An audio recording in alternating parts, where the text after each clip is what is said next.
When I opened my eyes I was recording, staring straight over the edge to the scav's home. Not that the people watching this in the future would know that yet. I could feel my breath coming out icy cold, but it wasn't enough to stop the excitement I could feel pulsing up. I pulled the shard out of my pocket, flashed it in front of my eyes, looked at the name of the song etched into the plastic. The only thing they fear is you. I slotted it into my neck. A little less than 7 minutes. That's how long I had to murder all of the scavs. Because a moment later the music started. The sound mirroring an ancient, at least by this year's reckoning, musician. I mean, if people considered Samurai to be oldies, then the Doom Eternal soundtrack would be considered the same. Before the song could get going without me I leapt. My feet hit the ground on the floor below just as the first drop hit and I rolled forward to bleed off speed before jumping up to my feet, and then I was moving. I didn't care about cameras. I didn't care about noise. I was the boss monster. They would learn to fear me. I blew the door open with my carnage, not bothering with the lock, as I let all my hatred for scavs fill me. Cold blood was all about control. I had only used it in one way up until now. Used it to suppress everything so nothing could interfere with the cold calculus of combat. But I wasn't here for cold-blooded murder. Instead, I flipped the script. I brought out all my rage, my hatred, my disgust for these people. That feeling of horror mixed with certainty that I had to kill them. That murder was the only option. I saw my first scav as I burst into the first room. The details were unimportant, but I noted them anyway. A former apartment now taken over as a recreation room for the scavs to relax in, alcohol and drugs strewn across the table sitting under the hollow TV. As he saw me, I let that rage fill me. As he tried to leap out of the chair at my entrance, it was time. Weapon glitch slammed into his system, bouncing again and again as my entire Cyberdex RAM was used in repeat. I had figured out the best way to make sure no one could shoot me, was by simply hacking them over and over and over again. It was a loop quick hack. Every time my Cyberdeck would get enough RAM to run the program again it would do so throughout the system without my direct attention. As long as the network didn't alter its security it would be an endless disruption of weapons. I was already in their security. Their weapons were now useless. The first scav didn't even get a chance to pull the trigger to find out how fucked he was. I left a snarl on my face as I cleared the distance. From the entrance to the scav standing in the indented recreation area, was more than 20 feet across. I slammed my carnage into the fucker's face like a club at the end of my leap. His scream of pain went ignored as I didn't end there. I rolled past him to bleed off momentum and then I was on him again, fist raised and slammed into his already broken and bleeding face. Again and again. I hammered him, even grabbing his head and smashing it into the table until I was sure he was dead. Breathing deeply, but not heavily. Adrenaline surged through me. The music was still going, and so was I. I moved, leaping and practically bouncing off the walls, moving more like an animal than man as I surged into the next room, leaping through the broken wall connecting the apartments. The scavs were reacting, shouting for help at the sounds of my gunshot, alarmed that something was attacking them. The flipping of their normal predator and prey dynamics is always making them fearful. Their bleating calls were just noise telling me where they were. The next room was a ripper room. The stink of blood and dead bodies filled it, but I barely hesitated, leaping right over a ripper chair that had an elderly man laying across it, body ripped open, the face of one of the scav ripper docs moving away, obviously realizing he was in danger. He screamed as my fist slammed into his face with all my weight and force behind it. I loved my new ankles. Superman punching a monster in the face was the best. He went down, but he wasn't alone. Carnage flipped up and his buddy who had an axe roared as he tried to open fire on me, only for his gun to beep and not fire. Mine did. He went down in a torrent of blood as the Carnage turned him into a newly painted wall. That done, I flipped the Carnage barrel up to the ceiling and slammed it right into the face of the Ripper Doc, ignoring his crying pleading for mercy as I continued to hammer his skull into the floor until the metal stock of my shotgun hit concrete. Okay. Now I was breathing a bit heavy. It felt fantastic. I pushed the cold-blooded control even higher. Rage and hate flowed and it was all I felt. I glanced up to see another scav peeking into the room. The moment he saw me, he made an attempt to shoot me only for his gun to fail. This guy leapt back into the room once he realized it, which is the only thing that saved his life as I brought my carnage down and blasted where he had been. I charged, leaping into the room he had just escaped into and came out into a roll. 4 soon-to-be-dead scavs faced me. Excellent. I had all the time I needed to aim my shotgun at them and fire. I didn't hit any of them as they fled into cover, but it did make them scramble around. Which is why the gonk that had just tried to shoot me suddenly had an intimate meeting with Carnage-chan. As I slammed her into his face like a baseball bat. I love this shotgun. Doesn't matter if you literally beat someone to death with it, it'll still fire.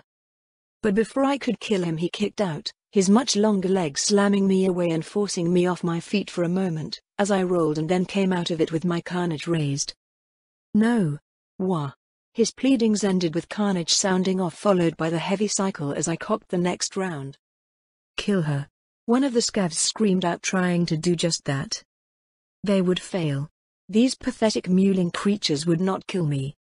One guy obviously pissed at what he saw charged me, a knife drawn and ready. He didn't expect me to charge him back. He knew how to use a knife. I would even say he was pretty good.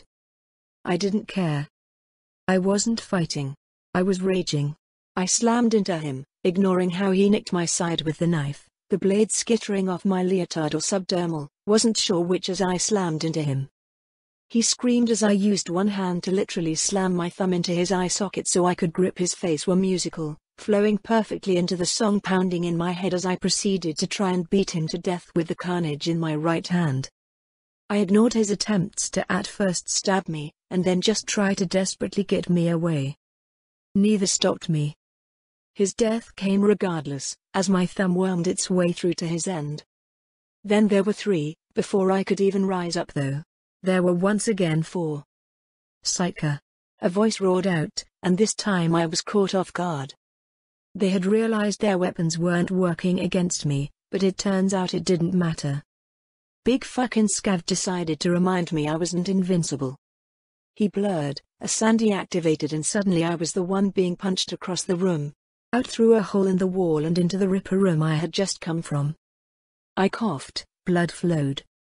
It hurt, but I would live. I pulled a max stock and huffed it, letting the adrenaline flow. I could hear Russian, scared Russian, and a firm confident voice. The fucker had taken my carnage. I added it into the next round of weapon glitch. Then, as the music once more peaked in my head, I rose up slow and steady. They had knocked me into a mess of medical equipment and storage the ripper room had, so as I stood metal clattered and glass shattered off me. The firm Russian voice from before wasn't so firm anymore. They were looking at me. I cracked my neck, and spit the blood out of my mouth. Big Borg fucker had my carnage. He aimed it, and like a good girl she just clicked, already disabled. She only had 1 round left anyways. I bared my teeth, a rumbling snarl leaving my throat in time with the roar of the guitar in my head.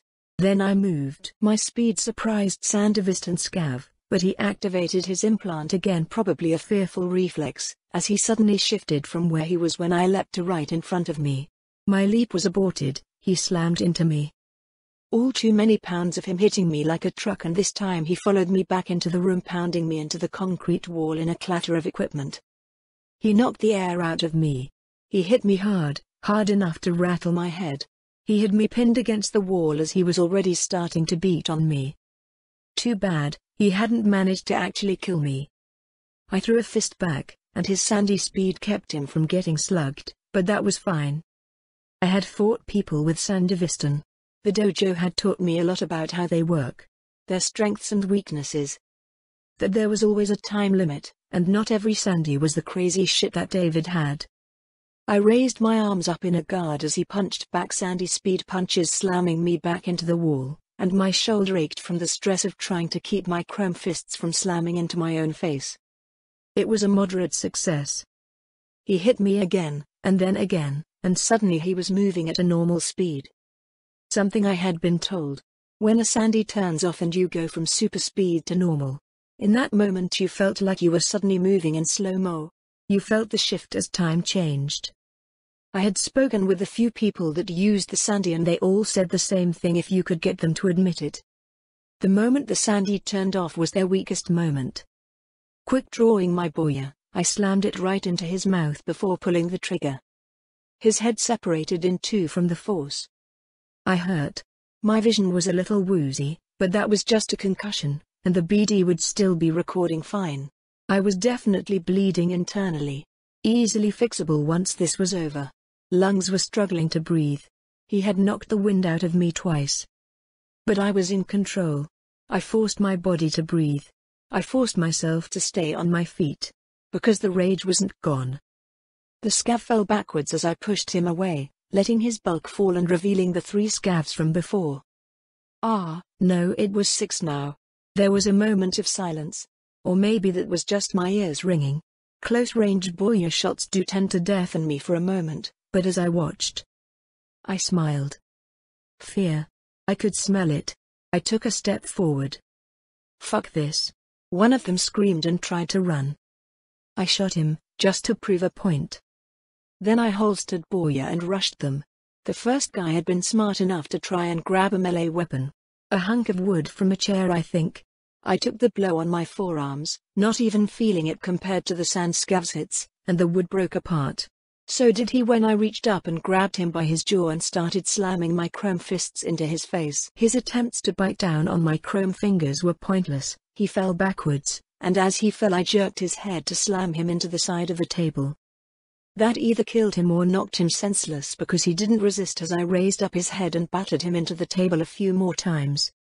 His body slammed into me, grappling me as he tried to body me down. I slammed my forehead into his nose despite how it made my head spin and started punching. He started punching. Me punching in his throat did more than him punching my face. He gasped as he fell to his knees. I rose up and kicked him across the face before leaving him to die with his broken esophagus. 3 more to go. They had all grabbed weapons. One had grabbed a knife from the guy that tried that earlier, the other 2 of you had metal rebar.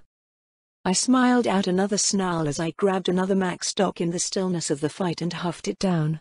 The surge of adrenaline should mask the sudden lowering of pain. I stalked forward but not towards them. I stopped at where Carnage had been left behind and kicked her up into my arms. The music peaked. I moved. Like she was a baseball bat I weighed in, blocking the first gong's swing with the rebar only to leap up and drop a kick right into his nose.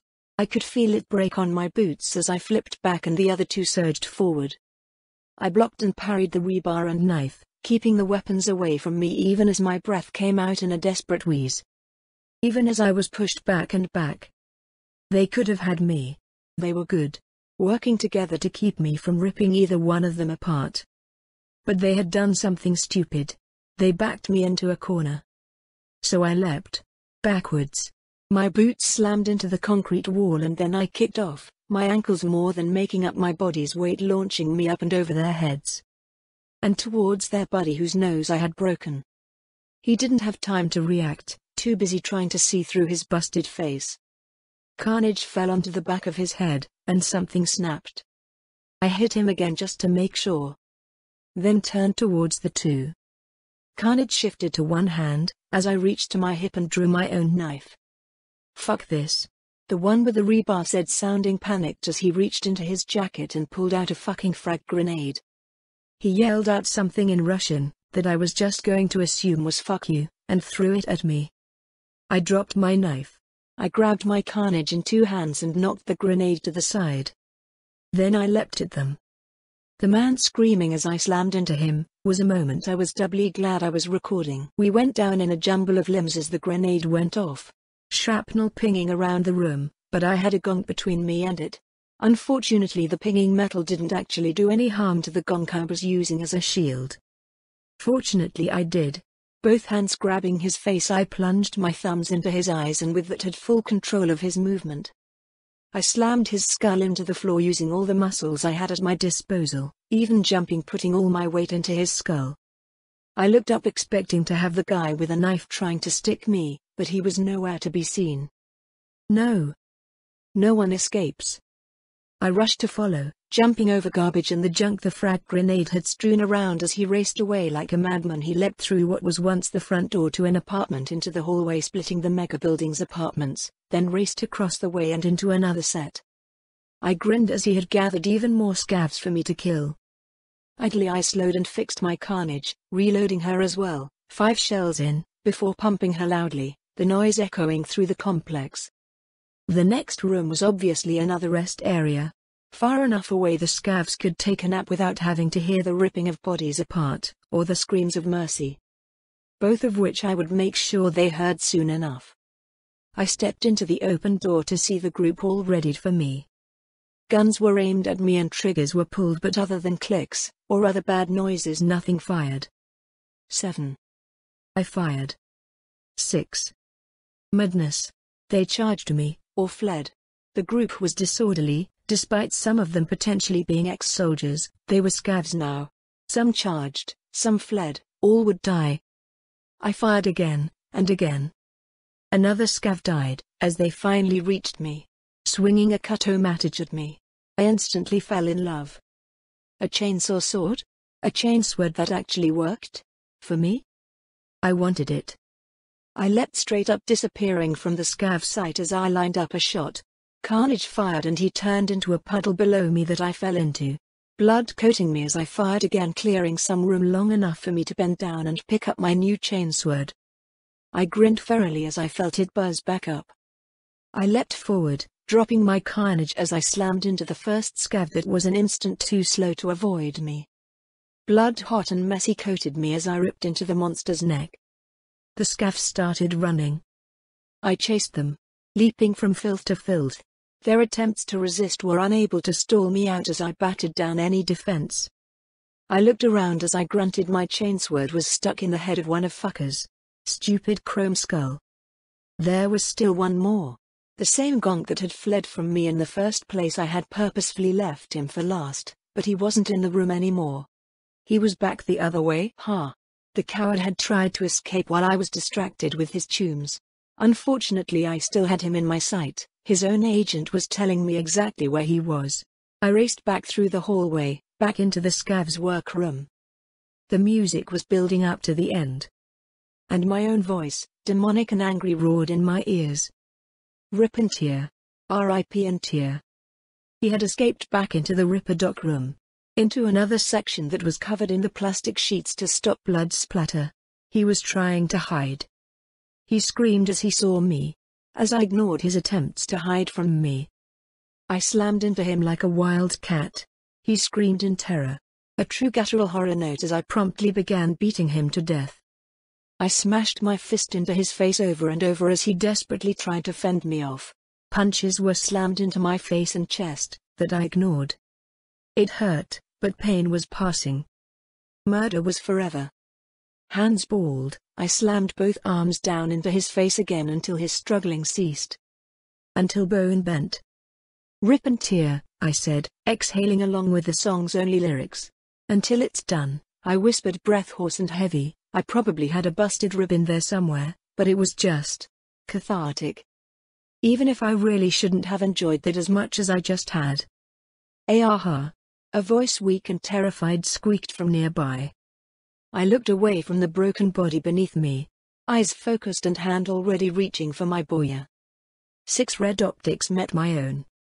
Maelstrom. My heart was suddenly beating in my ears, teeth grinding.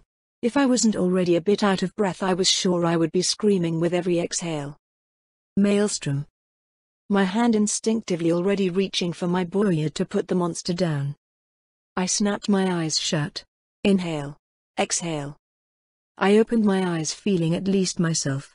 I wasn't sure if that feeling had been from all the rage I had been pumping into myself, or just Maelstrom. But my hand fell away from my boya. I didn't need to kill her. The girl was barely alive. Broken. Ripped apart. White Borg blood mixed with red real blood covered her. I was honestly shocked she was still alive, considering how much blood was dripping from her onto the floor. I stilled everything that I was struggled with a decision. On one hand, Maelstrom. Kill her. Painfully. On the other, she was a victim of scavs. No one deserved that. Funny how my two most hated enemies were responsible for this situation. My eyes flickered as I scanned her. She had a rap sheet. I read it over, still unsure what to do. Natalie DeSanto, aka Gear Slot, I said, finally, my eyes bored into her optics. As if I could kill her by just glaring. Are you Kofdi? Did Camhead send you? She asked, quietly, a desperate hope in her voice. The sound of it left my tongue tasting of ash, and a disgust welling up in me. It's all fun and games to put people in a pit to fight for their life, but get put into a scav den and suddenly they are the victim. I raged inside my mind. My hands gripped so hard I could feel the blood coating my palms run down my fingers. I shifted them, to keep from breaking something internally. No, I was not sent here by some maelstrom piece of shit. I happily kill you fucks whenever I get the chance after what you monsters did to me, I roared back, my voice throaty and raw. My insides were still not doing great. I should really stop and take some Macstock to heal up again, but my hands were struggling to do anything but grip my own arms now as I glared at the maelstrom in front of me. All I could see is those fucking optics staring at me. Oh. She muttered, a raspy sigh escaping her. Figures. I stalked up to her. For the first time in a while my arms felt wrong. Like just being around some maelstrom made my phantom limbs act up again, as if I had an extra set of limbs already reaching for her throat to throttle her to death. My head felt quiet. The song ended, so it was just me and her and the sound of dripping blood. Just me, and her. Her life in my hands. She was dying regardless. Body torn into by scavs. Another victim of them, just as I had been. I exhaled and it came out more like a growl. But the breath was ice cold on my tongue. Suddenly I reached out and grabbed her face, uncaring about the blood I left there as I pushed her head to the side. She whimpered in fear and pain, as she knew a beast was here to kill her. But I wasn't a mindless beast. I pulled the shard that was in her neuroport. I'm not going to rescue you, but that should be what was blocking your agent. Call some of your chums. If they care about you, maybe you'll survive. I bit out, crunching the shard in my hand. Fucking scav shit made to shut down someone from being able to call for help. Then I started walking away. I couldn't deal with this shit. Wait. Where are we? I don't know where to tell them to go. She begged weakly, desperate. My feet stomped into bloody flooring, halting me cold. Mega Building H11 floor 37. Tell them to get to the northwest side. Should be obvious where to go. I ground behind clenched teeth, as I started taking another step away. I wanted to get out of here. Then she was coughing. I could hear the blood in her synth lungs. I had killed enough people to know what someone dying sounded like. Fuck. Fuck. I turned around and grabbed a medkit off a pile of bodies. Fucking scavs. They obviously took care of each other in here when needed. They had a full medical kit all stocked up. I thrust a Macstock into her hand, which would help a little, but grabbed a canister of Borg blood. I jammed it into her, not caring to be gentle. She whimpered, but it obviously helped. Blood pressure surging back as her breathing evened out, even giving her the strength to take the Macstock. There, that's all the mercy I have for someone in Maelstrom, I told her firmly, slamming the medkit back onto the table beside her and storming off. As I turned the corner I came across the dead scavs, and remembered what I had been doing here. I turned off the BD recorder, and grabbed a Macstock of my own. I also needed to find a damn bathroom. June would freak if I came out this covered in my own blood like this. My irritation spiked when I realized I would have to go hunt down my knife. I had dropped my carnage somewhere as well. Plus Itchy and Malcolm would be on their way soon, and so would a group of Maelstrom. Fuck. I found a bathroom, but stopped before cleaning up. The sight of myself covered in blood gave me an idea. Instead I called June.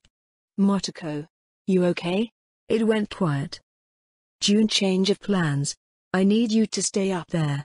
Scavs had a victim in here. They are fucked. They are calling for someone to get them out of here, but I don't want you to get involved, I said, ignoring his worried tone. Motoko? What's going on? I can come down to help if someone is dying. I know some first aid stuff. June's voice asked, obviously concerned. Maelstrom. The victim is a Maelstrom girl. Considering how much I want to kill her, and her fucking friends. I doubted June was much more reasonable. Did you kill it? June asked. Suddenly his voice sounded a little dead. No, I didn't kill her. I just said. She was already in pieces. I told him, and don't think I didn't notice how you called her in it, June. That's rather telling, Oni-chan. It's ruined my mood though. June, just let me handle this. Some of her chums are going to come pick her up. That will be that. No. If more Maelstrom are coming, I should come down. Make sure they don't ever leave. We can. June, if the Maelstrom find out you are here alone, they are going to send a hit squad to take you out. Just stay hidden up there. I'll patch you into the cameras so you can keep watch, but I just want these fucks gone so Malcolm and Itchy can loot. Please just stay cool. I know this isn't comforting, but I have an idea. It's not like I plan on being gentle with the fucks. It's your gig, he said suddenly, just as flat as before. Then the call ended. Fuck. I had called Itchy to let him know the situation, so he wouldn't park too close until I let him know it was clear. Then I waited, forced to listen to the Maelstrom woman slowly die, even with the blood injection and max stock. My foot was tapping in irritation when finally the elevator started up and 3 Maelstrom came stepping out carefully onto the floor with guns in hand. Of course I let them approach. Let them find the broken open entrance door. I stalked them, my silent steps more than capable of bypassing their chrome audio equipment. The fact I had access to all the cameras meant I could stay around the corner, always completely hidden from their stupid optics, which were difficult to get around. Fucking hell, this really is a scav den. I guess Gearslot was right. Think she was actually klept, or she just leading us into a trap? One of them asked suddenly. Fuck off, she was legit, now find her. The other growled out, and the first made a motion that I knew he was rolling his non-existent eyes. Just cause you fuck her sometimes. No. Because she is one of us, and we don't let Maelstrom get fucked by scavs. He grumbled as they stepped into the first rooms. Fuck, look at that scop. The first Maelstrom whistled as they came across the first body I had left, head bashed in across the table. Guess Gearslot was right. Some solo came through here, wiped them out. Come on. While I followed them along, I was recording. The moment the elevator rose to the top, I had started recording again.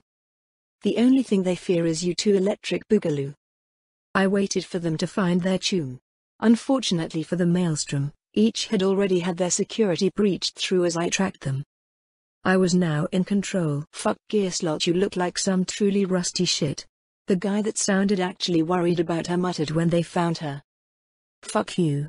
She wheezed, but she sounded relieved. Now get me out of here, she begged, and the big guy nodded, already reaching down to pick her up. Hell no. Look around, look at all this chrome, the stupid fucks said. That's it. Can't allow them to even consider that. The stereo that the scavs were so fond of started up with a thought from where I was hiding, literally crawling among the corpse of the scav ripper doc I had murdered before. The first guitar riff echoed through the room. The fuck? Where's that song coming from?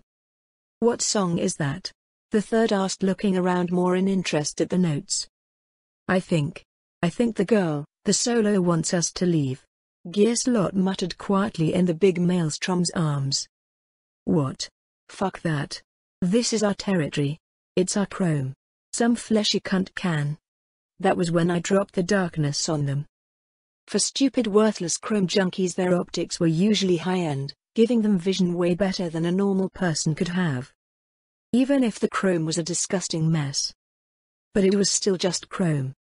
Still able to be shut down. 2 of them instantly lost sight. What? Fuck, I can't see. Stupid. And the other gonk that wasn't holding his injured chum suddenly lost their right to see. The third, the big fuck that was carrying the girl, was allowed to retain his vision. I wanted at least one of them to see this. I moved. As the song pulsed through the radio, I slammed into stupid fuck. Carnage bashing his knee in and then whipping around to smash his face, sending him crumpling to the floor at the unseen attack. Then I slammed the barrel into his cheek, putting weight behind it so he could really feel the pressure of the barrel pressing down on him. But I wasn't looking at the gonk that was a split second from losing his head. I was staring at the big fuck with the girl in his arms. my blood-soaked body glaring with all my might. Every ounce of barely restrained rage on display. The voice that came out wasn't my normal one. Sexy Motoko voice was in play mostly to make me sound older. Only warning. Take your chums and get lost. I pumped the shotgun just so Stupid would know exactly what was pressing against his stupid face. Then I let my hack finish processing. I blinded them all, got up, leaping away, and then bouncing again, leaving the Ripper room, as I deactivated the quick hack for the entire group. Just as their sight had disappeared, it suddenly came back, as I undid the attack. I also tweaked the stereo, letting the sound dim down so it was just a faint rumble in the background. A warning if they were smart. I watched on from the camera system as I moved to a place they wouldn't find me even if they looked. Bitch. Stupid cursed as he rose up, his gun waving this way and that, but after a few seconds he realized other than his chums he was alone. Where did she go? Don't know. The big guy said, but as he had been holding his injured output firmly, actually trying to protect her even with his vision lost. But let's not find out. Move your shit, we're leaving. Stupid fuck looked like he was going to argue, but eventually he just cursed and spit onto the floor, following the other two. I watched as they got into the elevator and left. I knew June had been watching too, so I was actually impressed they got away without being murdered. Time to check on my brother, get my crew to loot this place, and deal with everything. Fuck. Dash. I told you, June, I'm fine. I'll stop at Vic's to get checked out. I told him, grumbling. He had seen how much blood I had on me from the cameras, and it seemed he had taken all the feelings he had about seeing Maelstrom and not murdering them, towards smothering me. You don't look fine. He grumbled as I drove us as quickly as I could away from the mega building. This was supposed to be fun. It was supposed to be a glorious orgy of violence and brutality. Fun. I was supposed to be the Doomslayer against acceptable targets. Like a game, but more real. But now all I could think about was how it ended. The bitter taste in my throat at being reminded Maelstrom existed. It totally ruined my song. I grumbled. The fact I had been so happy to finally finish an awesome song felt so far away now. What song? June asked, almost startling me and pulling me out of the spiral of just frustration I was feeling. That's right. It was actually done. Like done. I felt a tiny bit of that happiness in finishing the song and music box come back, as I popped the shard from my neck and stuck it into the Quadra's stereo. The song started and I could tell the noise surprised June as my heavy riffs dropped into the heavy drums. Okay, so maybe seeing June's face perk up in interest as he listened to a song I played helped my mood a bit. I stopped on the street in front of the apartment complex to let June off at home. Despite it being so late, I did want to go see Vic. Just to get a checkup. But as I parked, June surprised me by popping the shard out of the stereo before I could stop him. June. Nope. This is mine now. He told me, actually teasing me, before racing out of the Quadra before I could stop him. Hey. Get back here. Give it back. I called out as I started to slip out of the Quadra, but June pointed right at me. No. You are injured. Go to Vic's, he demanded, and I stalled, which gave him all the time he needed to race inside. Bastard, I yelled at him, but he just laughed as he raced inside. I was going to powerbomb his ass the very next time I caught him sleeping. I decided, but it was with a much lighter feeling that I slipped back into the Quadra. Dash. Thankfully Vic was able to take care of me. To my surprise, he hadn't been in his clinic when I got there. I actually had to call him up. Turns out Vic actually had a life outside of waiting around in his clinic for my gonkass. It gave me weird vibes, like meeting a teacher outside of school. You have a fracture in your skull, and 2 of your ribs, kid. Vic unfortunately hadn't been happy at me when I explained that I was still feeling pain even after healing. I figured. Broken bones don't tend to heal up without sleeping. I explained, and he just sighed, rubbing at his head with one hand not covered in ripper needles. All right, kid. I'm glad you came to me for me to check you out, so I won't yell at you too much. He offered with a warm hand on my shoulder as he thankfully let me off easy. I hadn't actually told him just why I was a bit more beat up than normal. Hopefully he won't find out it was something I basically did to myself. Well, I want you to rest then, here, for observation. Head wounds like that. Skull fractures are serious, kid. So rest. I'm going to make sure you don't have a brain hemorrhage in your sleep. With those orders from Vic, what else could I do? I leaned back and closed my eyes. With a clean bill of health and skull back to how it should be, I left Vic's the next morning, intending to go see Judy to drop off the new BD. Unfortunately, I was still kinda covered in blood. I had washed up a bit, but there was only so much I could do without a change of clothes and a shower. So I went home instead. Did just that, and even took a few moments to get some food in me. Then I raced over to Lizzie's. I had cut out a bit of the BD already. Mostly just everything after meeting the Maelstrom victim. I didn't want anyone to see how rattled it had made me. I had kept a copy of me messing with the second Maelstrom group, but that wasn't going to be handed over to Judy. It wasn't good enough to really bother with. Lizzie's was quieter than normal, being so early in the morning when I pulled up.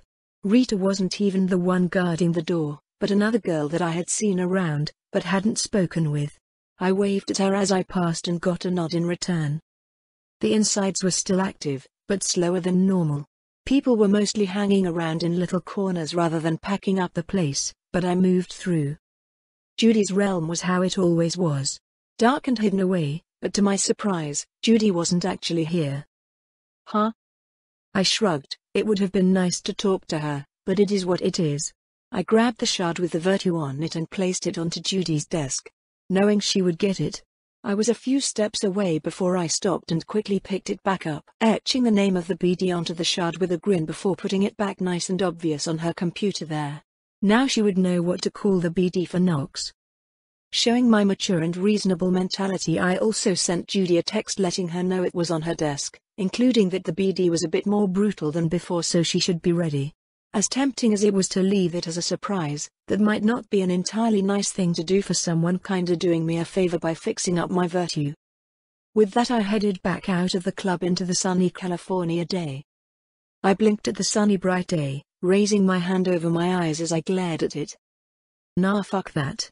I grumbled, heading to my car. I was going to go hide in the apartment. Maybe get some ramen first. I was on the couch with a bowl of to-go ramen in front of me as I looked through my system alerts. 18 scavs. I hadn't actually counted last night. I had brutally murdered 18 scavs. 17 500 XP alerts, and one 1000 XP alert was in the listing. 9500 XP was nice on its own. The level up to level 12 was great. But that wasn't even all that my system had given me. I had used skills I didn't often practice. I had fought in a way that I never had. Street Brawler had leveled up, and considering how early I had got those alerts, I might have gotten a good way into the next level if it wasn't already maxed out with body at 7. But better than that, I leveled Annihilation. Annihilation 5 also unlocked a perk. I had to go back and check to even remember what perk I had picked before, and it was recoil reduction. One of the reasons I was able to even use my Booyah without breaking my arm. I was a little hyped at wondering what I would pick next. Quick Hacks 7 also popped up in the list. I guess my rolling weapon glitch had been good for more than just giving me a brutal melee. I had gained a lot from that fight. I stretched as I considered what to do with my points. I'll admit a big part of me was tempted to put the stat point into intelligence. Just to see. What was 11 in a stat/skill? What did it mean? But I shook off the temptation. Instead, I went to my adaptation page and pushed another point into my arms. Militech Condor adaptation, Militech Condor 5/8. I exhaled and I shrugged, and honestly, I couldn't even really feel the difference so much anymore. Sure, they still gave weird signals sometimes. Falling asleep on my arm only to wake up and feel like someone else was touching my face was a weird recurring issue in the morning. But it felt normal. I felt normal. Well, I felt normal enough. Ignoring the slight itch of my subdermal. The ache my ankles gave me and my calves as they forced bone and muscle to move in ways they wouldn't normally. Or the small minor things that I felt from time to time. In the end, it was just me. I smiled and nodded, looking at my skill points. Did I want to spend them? I had to. Nah, there wasn't anything that wasn't already close to max level that I couldn't level up pretty quick. Rockaboy staring at me still at level 6 was tempting to actually grind out though. I did finally finish my music box. I grinned as I stretched, wiggling my toes as I finished off the ramen. Time to make some songs. I reached over and plugged my personal link into the box, humming as I started on a new track. I was thinking, samurai. I nodded, decision made.